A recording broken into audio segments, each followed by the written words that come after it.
starting with the SprayGunner, and I'm a starving out artist from work today. I'm visiting probably my favorite house in all California, definitely. And one of the reasons because it's so cool. Everything is cool about this place. So many airbrushes, so many artworks. And the owner is a really cool guy as well. Love him a lot, and he drinks tequila. That's super important. So yeah, Gerald Mendez, of course. Here's my good friend. Gerald, say hi. Yeah, good seeing you again, man. Yeah, it's not the first time on this place, and I was amazed when I first saw it. That I saw the pictures of your studio. It's such cool and nice place. Sometimes you have students here, and this is the back of your house actually, which makes you one of those people who's super happy to just walk couple feet this direction and your work. I can make airbrush in pajamas, so yeah. I don't have to. Yeah, don't tell anybody, but that's how he met us actually.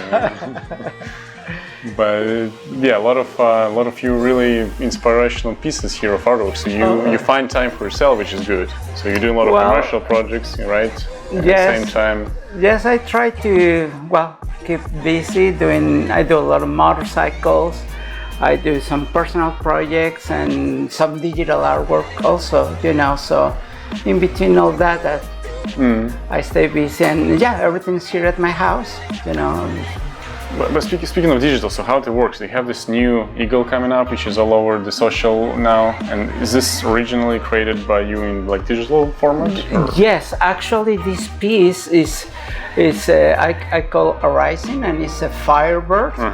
That is actually designed digitally first. Let's say Photoshop. I actually grabbed some eagle faces, but I mix it with a little bit of my own and some other reference. It's incredible colors to create. But yeah, the color is what makes it stand out. Basically, what I pretend is to do all the candy colors, which is like all these colors. So I'm doing right now all the shading. This is a temporary stencil that I cut it just to create the mood and the movement on the flames. But even that this will be full color in, let me move this. So even that this will be full color as my reference, I'm just darkening a little bit the shaded areas. So that way when I apply the reds and then the yellows, I already take advantage of the shading. So what I will do next will be just free-handed and blend all these so it doesn't look that sharp, Yeah, and this is ground aluminum, but I can use magnets because of course I have a metal piece behind. Okay, I thought you were just breaking physics law, but yes. It's actually, if I move it, this is the metal, so it will not attach here, but I go here, so I can hold very easy all my stencils, It really smells the top, yeah.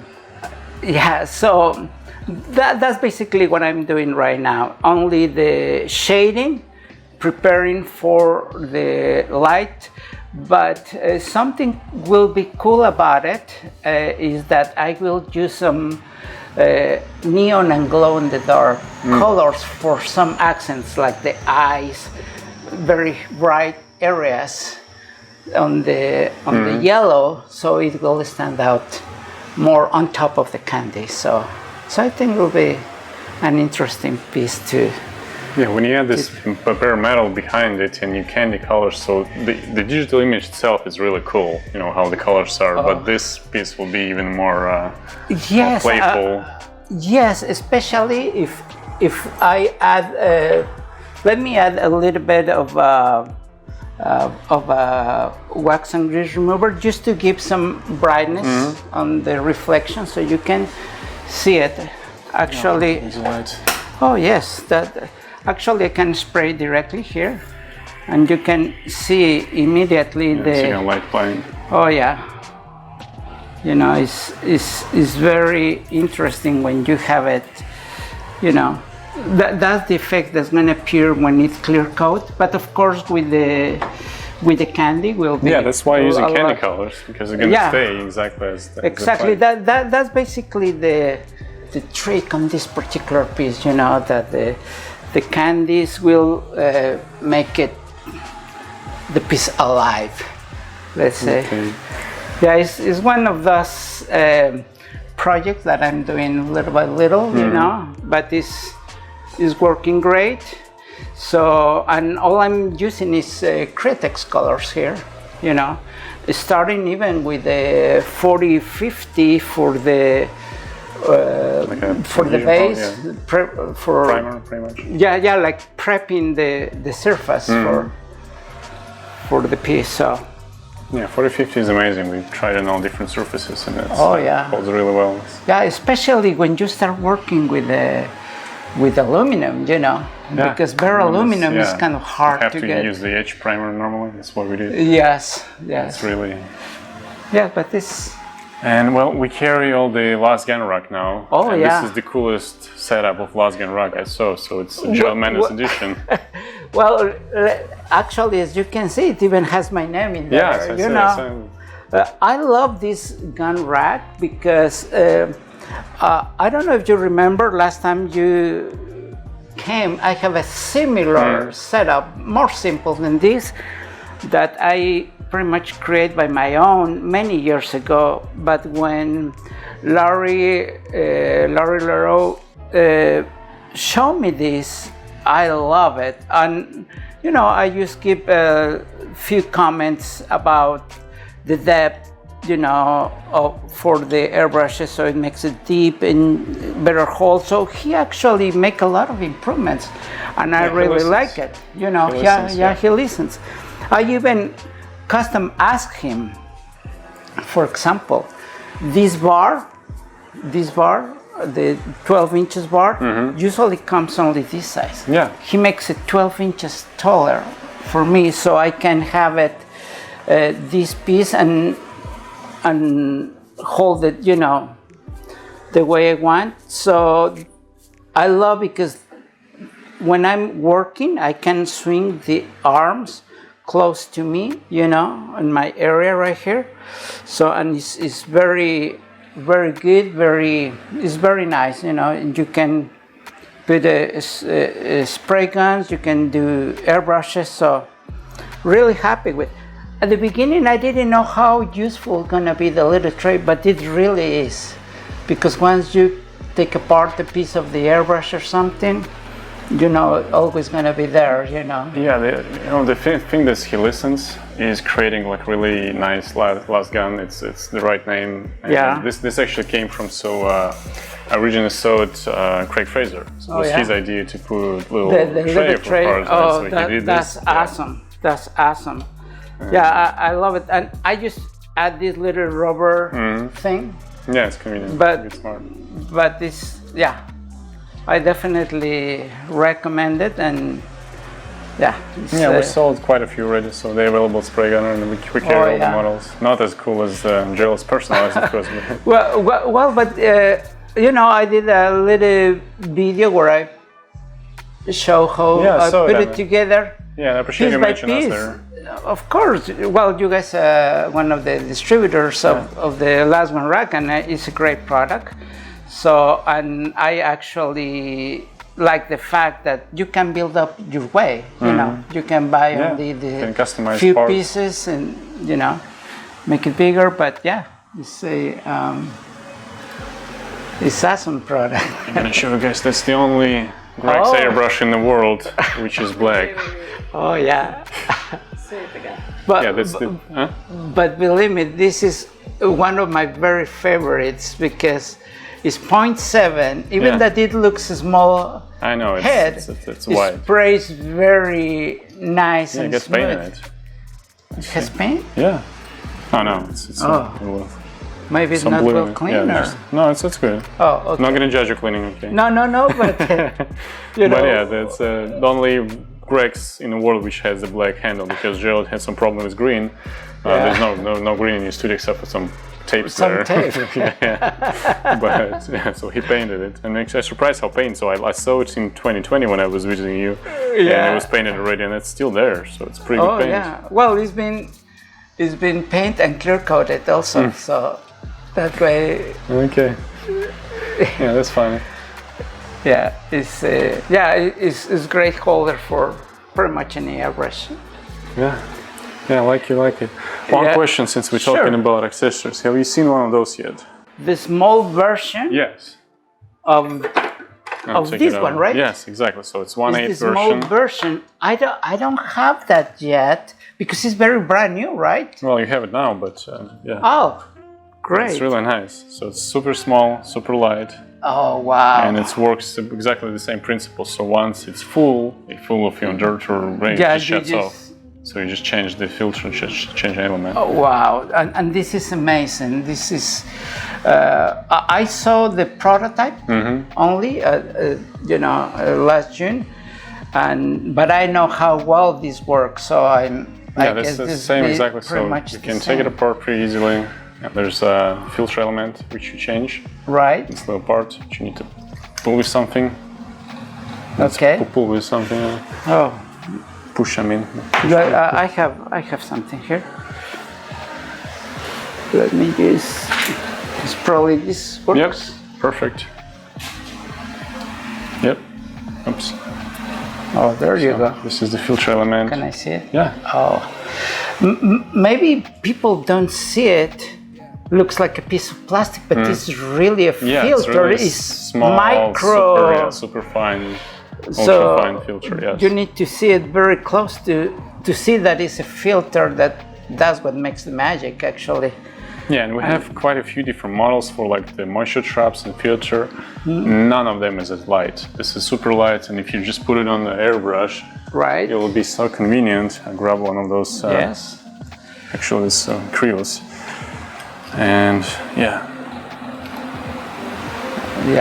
I was so surprised when I saw first time, and the prototype that he shows me was gray, gray color, and I said, "Oh, are you sure you wanna keep it gray? Probably black will be nice."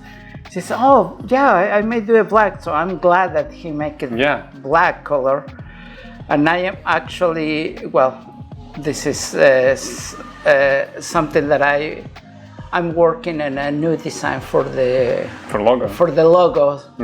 I think it will be interesting to have a new design. But yeah, seems like it's a gray filter. Oh, that'll be absolutely awesome. Yeah. Especially when you have classes. Sometimes if some water on the airlines or something, that'll be absolutely awesome. Okay, well, definitely gonna give you this one for your own use, but you have so many airbrushes, so you're gonna get quite a few of those. I think that I can use that on my. Can you put this on your hose? And then actually put the quick disconnector. Sure. So it doesn't matter which airbrush you're using, you're able to. Okay. We already Mini now, huh? We're even thinking. So we have the small hose. I was doing it as a project, but it didn't work. So we have the small fold 10-inch hoses. It should be nice. So you can have it like an inline. So you can put a long hose, you can put a filter and a short piece of hose on top of it. So it's more flexibility in your end. Oh, and it's that's probably a good idea too. Well, thank you very much. Yeah, well, really appreciate it. Let me know how it works for you. So they recommend in average like once a month you change the filter, but you'll see. Yeah. Well, I think it depends on region because Florida gets so much humid, so much moisture. Well, probably in Florida you use more often than here, right? I think in Florida we're gonna use more of those. Yeah, sure. Thank you so much. Yeah. That's a great product. You're welcome. Tell us a little bit about your collection, both artworks and airbrushes. Well, as you can see here in my studio are a few samples of my work. Let me let me mention one in particular. For example, maybe it will be interesting for some people. This piece right here, the tree with the star, that is right there. That's painted with my homemade airbrush. If you can tell, it's what is it, 85? It was painted in 85 in Mexico, when I have no real airbrush and I need to paint. Well, I create my very own, if we can call it airbrush. So that's very meaningful piece for me, because it was the beginning of, you know, and I actually have my custom handmade airbrush on my collection that I will show you soon. But that's one of the pieces. And Latin Airbrush Artists Association was the logo of an event that I created in 2002, and just putting together a lot of Latin airbrush artists, just to, you know, kind of try to help each other. You know, we was doing events, and so it was here in the States, right? Yeah. In the States, yes. And the problem was that was many airbrush artists, but they don't know each other because they're from different cities or so. And then I make this barbecue here in my patio, and all the artists came in, but it was only two conditions: that you need to bring one piece of your original artwork to share with everyone, and at the time was not a digital or Facebook or anything, Facebook, social media. So you need to bring your photo album and your business cards. So the idea was to share with everybody.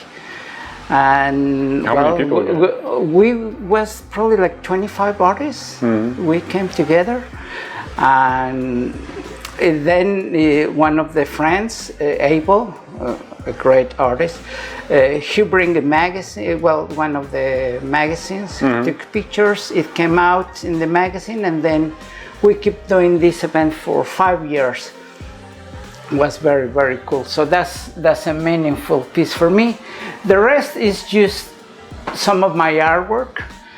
Usually, not yours. This is not yours, right? This is no. This is very special piece for you. Made especially for me from Steve Leahy. You know, we made a trade in one conversation. We mentioned each other how much we like the style of this artist, and he says, "Oh, I can do something for you," and then of course I paint something for him. And yeah, that's incredible. What is really cool is that he combines the oldest airbrush with, well, one of the very first airbrush, which is made in 1883, which is the one on the back, is the World Cup Liberty, you know, and the modern airbrush, which is a micron, I want a micron, but in the reflection is a Mickey. Yeah, so it's in a way very well. It's very meaningful for me, you know. And the reason for the Mickey, well, because well, we know you're Mickey artist. There's the one you painting right now there. Oh yes, one right there. I have you know, few in my collection also, you know. And well, yes, this is artwork that I've been doing. This Mickey, the one that says New York, that's my very first Mickey that I designed for Disney, for the New York store, in the Disney store in New York. So I just made it, but it was my very first 9 inches that I designed. So is this like your official shape? The body itself? Well, yes, that's the same shape as the other one. Is this your thing, or no, that's Disney. But as one of the designers for Disney, you know, they say, oh, you need to create something with this theme or this topic, and then I create it. You know, I will say I designed over 150 vinyl missions for Disney while I was working with them. So that's one of the pieces, you know, kind of the urban section. right there. Yeah, And here, well, we have another pieces that I created. This piece is actually part of a mural. Okay. Because our 12 pieces on this size in a curve that you put it together and make a big panel. It was in one of our presentations for Latin Airbrush. Within 12 artists, we make a design, and the idea was to continue the project. Whatever I finish, the person right next to me needs to continue somehow and paint something. If you see that picture, small picture right there, you can tell the whole mural. Yeah. It was the logo in the middle and some images around. So, of course, the styles are way too different, you know, but this, you know, it's great when you see the whole thing together. So, and I still have that, the whole mural. So. It's really impressive. Yeah. There's a nice Mikey there. Oh, yeah. Yeah, this piece is very interesting because when I was working for Disney, right? Disney stores, creating product. Disney stores was sold from Disney to Children's Place. Children's Place is another store. And then Disney get back the stores again, but they changed all the people, you know, all the executives and chiefs and managers. They change for new people, and they want to evaluate what the artists are doing. So they tell us, please bring something personal that is not for the company, but something that you do. So we want to see how good you are. And in about a week, I paint this piece, and it was my reference to show. So that helped me to keep my job. Nice. You know, and it was in 2008. It's really right there. Piece. Yeah. And this is all black and white and candy colors only. Yeah. Really nice. Long time ago with that. Yeah, and of course your huge airbrush collection. Well, I have, of course, I have many different ones. These two side cases are only for European airbrushes. Like these are all from UK, England. These are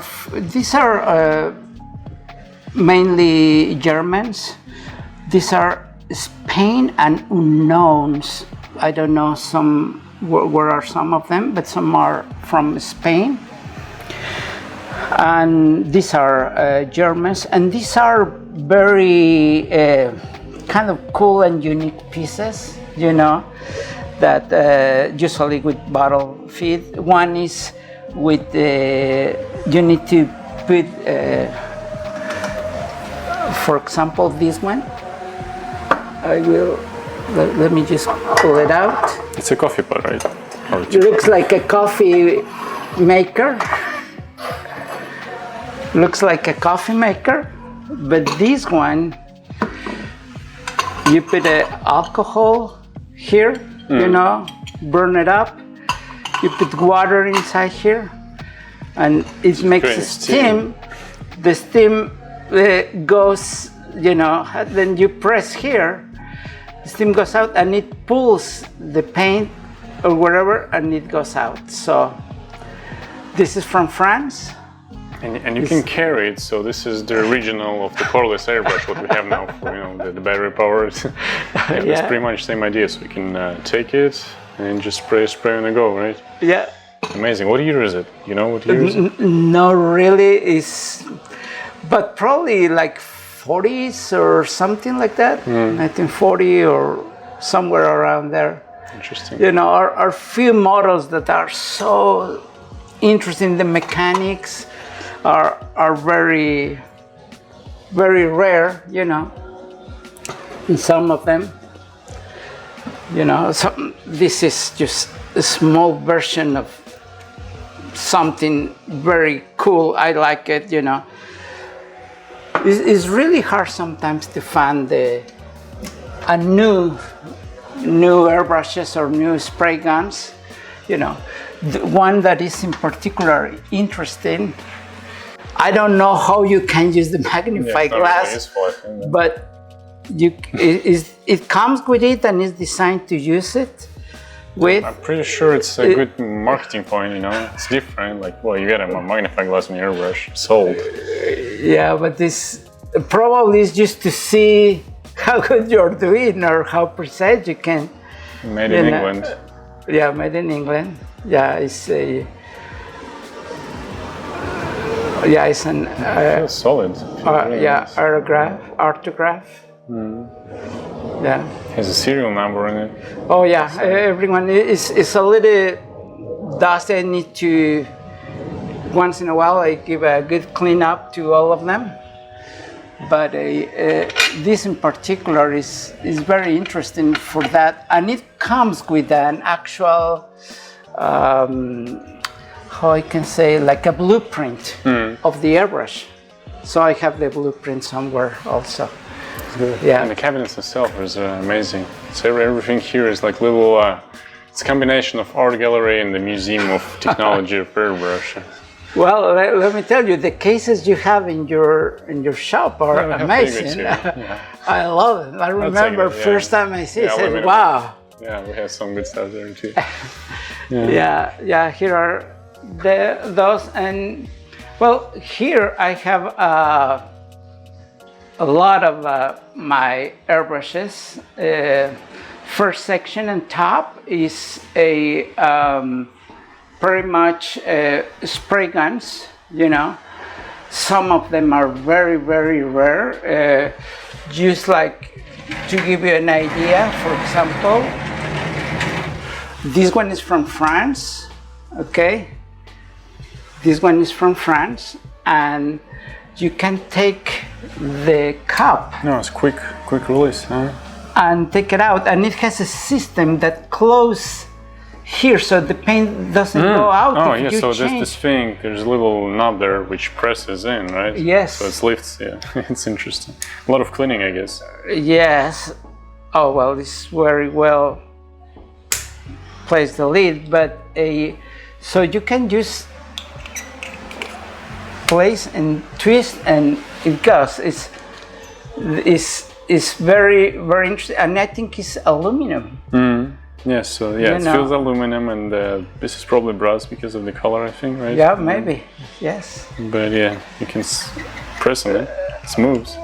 Yeah, are so many rare designs. Yeah, there you go. Okay, yeah, it's a lot of cleaning. There's a spring inside. Yeah. It will be terrible cleaning this thing, but... Yeah, but I guess, you know, and this comes with a catalog. So I have some reference in some of them. You know, I love the way some of the designs are made. This is from France also. But I love how you can see all the mechanics of it, you know. So it's like a... Pulling nail, yeah, this is the idle. Yes, and you know, are really cool. Well, I love it, you know. So that's on the top section.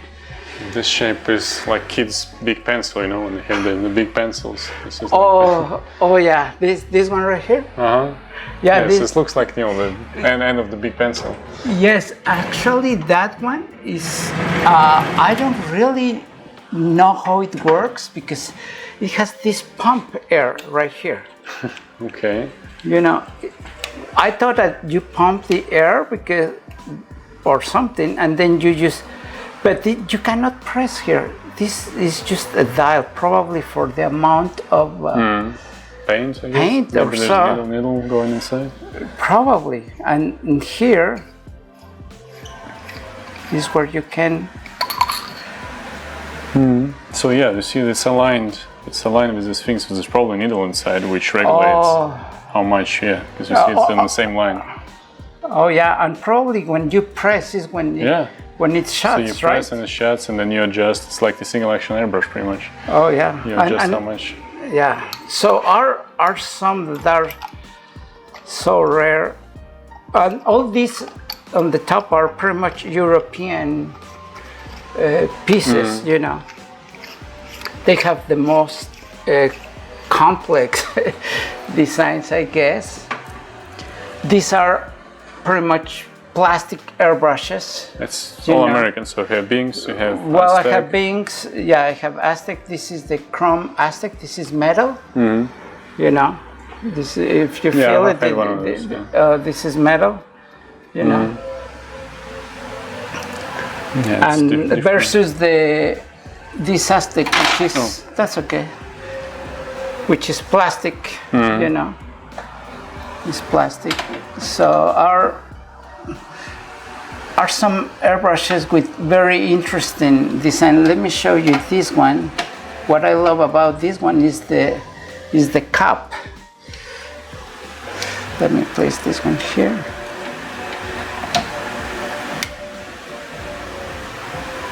The problem is always to organize these things. You know? Did you make these holders? The little acrylic? No, those are actually for pens. You know, Yeah, pen okay, holders. back here. Yeah. Got it. Check it out. The efficiency of this airbrush is not that great, but I love the cup because you can put it in any position, and it goes through that little. Really nice. Pose right there, you know. So is it plastic? Yeah, this is plastic. Okay. But I just love the fact that you can move it around. Yeah, you that's know? funny. So normally, if you need to do something on the ceiling, you take the side fit airbrush so you can turn but it's it. too small for Yeah, it. here you can. And this you just slide this back. Maybe it needs a little lubrication, but that's how it works. Yeah, this is a interesting design, you know. So let me place this back here. Okay. Yeah, most of the bases, well, the plastic ones are actually, you know, pen holders, and these ones are from Steenbeck. Yeah, we have Steenbeck designs. But Yeah. I think they normally, why they made? You clean them something because you normally chrome, I think, right? No, They're bright and.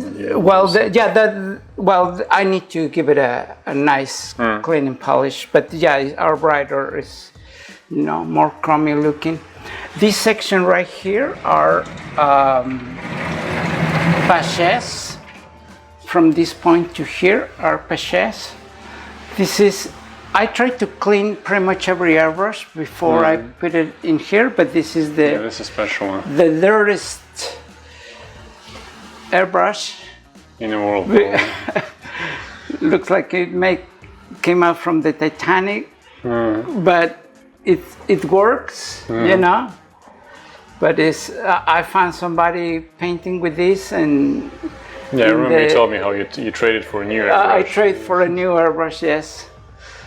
Yeah, so very cool. So these are paches, these are Tyrant Chandler, some Olympus, you know, Iguadas, Badger, Wald.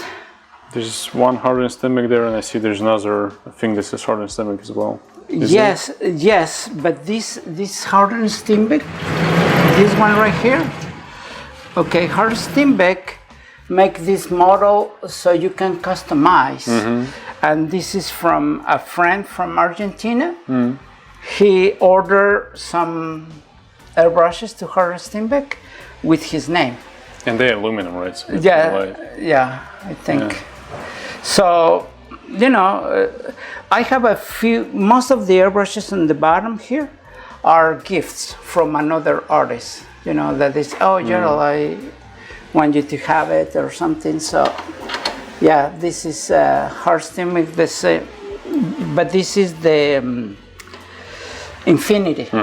Yes, top-selling model, yeah. Yes. From them, it still is. The Infinity. This is a very, very cool piece because this is the prototype for a Badger airbrush, and Ken from Badger, he sent this to me because I think his father made this when they designed the basic airbrushes for it. So they make, it's like the prototype and maybe mold, I don't know, made in aluminum. So it's just one piece like that, and he gave it to me just to have it in my collection. It's really interesting. If you close up, I don't know if you can focus on it, but there's actually two of the same nozzles. One just spraying air, and this is lifting paint, but there's pieces that I think they're exactly the same. So just two of the same design. Yep. Same diameter, I think. Yeah, it's interesting. Yeah, very, very, very nice piece. Also this is the crescendo, okay? And I have already a crescendo before, and I have another crescendos, but this one he sent it to me because this is in the production, the number 6 crescendo they made it. So he sent this because the number is in the production, so that makes it very, very special too, you know. So very, very cool. You have so many airbrushes in the free cases. I guess there's a bunch of boxes somewhere in your garage. I have boxes with just cases because if I try to put in cases, I don't I have only a few here. Yeah, but are. But you're keeping them all, right? So I keep it all, and all the booklets or whatever comes with it, you know. So, yeah. Then are some walls, and what I'm trying to do is just keep one of each different. You know, I can probably have many different airbrushes, but I don't like to keep it like a repeated airbrush, so it's one of each one. This one that is turning around in the center, that's my handmade airbrush. That's what you painted with. That's the king. That's why it's rotating, you know. That's why it's rotating. And also, if you see that box on the back, the black box, yeah, the Badger one, is Badger 100? Yeah. That, well, it's a long story that I will make it short. When I started getting working for a printing company, I was the artist, you know, was the only artist for the art department, creating, you know, illustrations and so. And I bring my own equipment to the company. 3 months being working there, the company goes on fire, and I lose all my equipment and compressor, airbrushes, and so on. But that airbrush was a brand new airbrush that it was inside of a drawer, metallic cabinet. So it was saved there. But to open it up, I need to actually cut it, you know, but it's burned. Keep it this way. Yes, and actually this airbrush is the airbrush who was in here. It never recovers his original shiny chrome, but this airbrush was there. Yeah, probably need the new seals, but but it's a it was hard experience, but it's interesting. Battle flag here survived. Oh yeah. At the end, the company paid for all my equipment, everything. You know, the insurance basically. So I recovered pretty much everything except for artwork that I have it there. but this is a meaningful piece for me, you know. So that's... Well, it's an amazing collection, and the interesting thing that you guys are there who wants to learn, you can come here and see this collection because Gerald actually offering classes, right? This is the studio for classes Yeah. also. If you step back here, you can probably see all the table. Yeah, we can fit comfortable 6 people. Probably I can go up to 8 people, you know, if we use additional tables. But yes, I have this kind of easels. I have underneath are all the connections for the airbrushes. And for TV, do you have like the camera? Yes, I have the camera, and everybody, when I'm painting there, they can see in the TV what's going on. Yeah, so, but this is not that big, so I go around, you know, talk to students and show. But it's always interesting to have it there. You don't necessarily have to be big. Sometimes it's even, you know, it's more for the student to be closer in a closer environment, especially in your studio with all the inspirational, you know, pieces of art and airbrushes here. I think it's great here. So yeah, give Gerald a call if you want to learn from him directly. Well, something that I learned by teaching classes in many places is that it's very important to have all the right equipment and the right setup for every student to have a good class. So I'm trying to offer pretty much best products and best equipment. Yeah, and you're using Createx paints, I guess, right? I use definitely all the paint I use is Createx. I use Iwata, Airbrushes, Micron, Eclipses, and whatever we need. I have it handy, pretty much art tool stencils, FBS tapes, you know, and well, whatever we needed for the class, I supply it. Yeah, it's good. It's a good place to learn, I feel. It's really bright, like how you did all the windows here. Yes, actually, that's... And there's a hangout area here as well. Yes, yes. Neighbors enjoying the music, so you guys are gonna hear it probably in the video. Yeah, but yeah, we have a good time, and yeah, seems like the students are very. Something funny that happens with my students is the class is supposed to from 9 to 6 with an hour break, but sometimes it's 8, 9, it's late at night, and they are excited about the class, you know, and they want to keep going, so. Especially if somebody brings tequila, it's probably even longer. Yeah. Well, let me tell you, after lunch, sometimes we go to a nearby place and have a beer or something. Sometimes we bring beer here. We keep, you know, having good time and enjoy it. Yeah, I would definitely come to learn in a place like that. I'm not an airbrush artist myself, I'm a technician, but it's really a really inspiring place. Yeah, it's cool. Well, thanks a lot for showing us around. And what's the hood out there? It's not in your style, actually. It's lowrider kind of thing. This was a lowrider little hood that I started working. I just barely started working on it in my spare time, but it's still a lot of work to do it. That's actually the same image you put on our wall. If you remember, you painted our studio. It's very similar. Is it? Yeah, it's different face, but it's the same concept. You know, but this is basically that's my reference. But I just barely touch. And I was doing a live feed about it, but you know, I stopped and then. But I definitely need to keep going, and I will work on the red areas also with additional designs, you know. Yeah, it'd be amazing. And as I just mentioned, so we used to have a studio before COVID. Now it's all closed because it's a warehouse. But Gerald was teaching class there already once in 2019, I believe. And well, 2022, believe it or not, we're going to resume it. So 2 places to learn from Gerald is his studio here.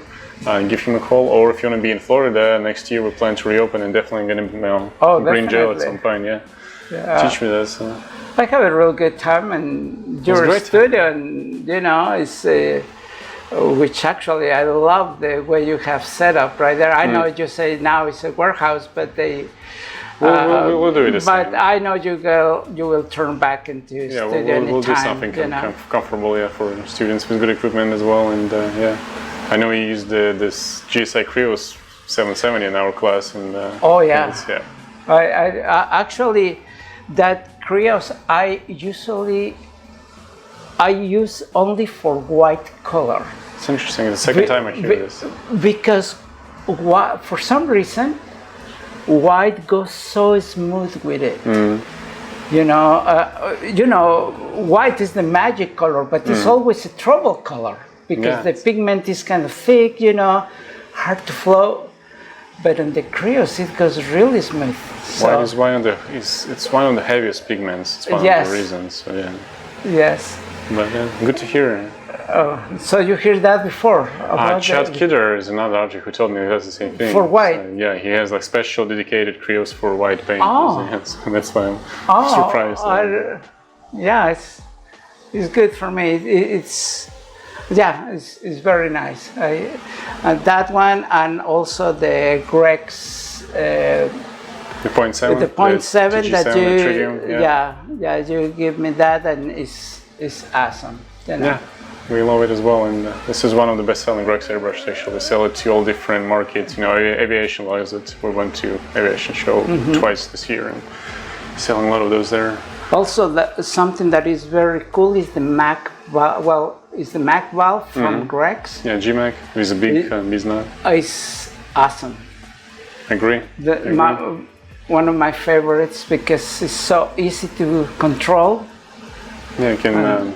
Dial it really very good. Precisely. Yep. So there's more artwork, of course, in the house. Stormy's kitchen. It was a 2006. Oh, you have monochromatic piece, And you got a really fun Super Mario keg right here.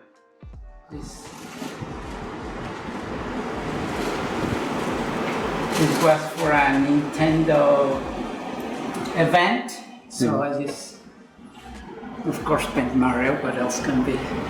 And my favorite here in the living room. Will you say it's 7 by 30? So 7 foot by 12 by 30 inches. Yep. So it's a single piece of aluminum bent. Custom frame built behind it to hang it up, and it's really amazing. And as Gerald says, so it's still not finished. It's been here for like 15 years or so. Yes. And it's still work in progress. There's some ideas how to continue it. I don't know if I will ever finish, but it's still love it, you know, after all this time. Awesome. These have also ground metal effect, but of course, it's hard to tell. But the underwater and around the sun or moon, in here you can tell some of the reflection, you know. Really impressive. One thing I always forget is collect the signature of a full-time artist. And let's put something as so you don't stain your table. We need to put something behind it. Just find a good spot where you wanna, and we'll glad to have your signature here. That's nice. Sure. Yeah, anywhere you like. Let me do it probably right here.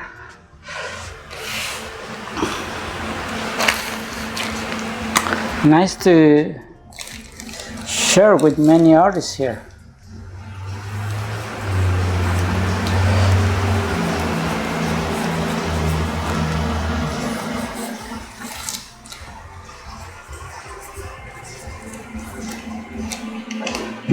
Appreciate it. Yeah, awesome.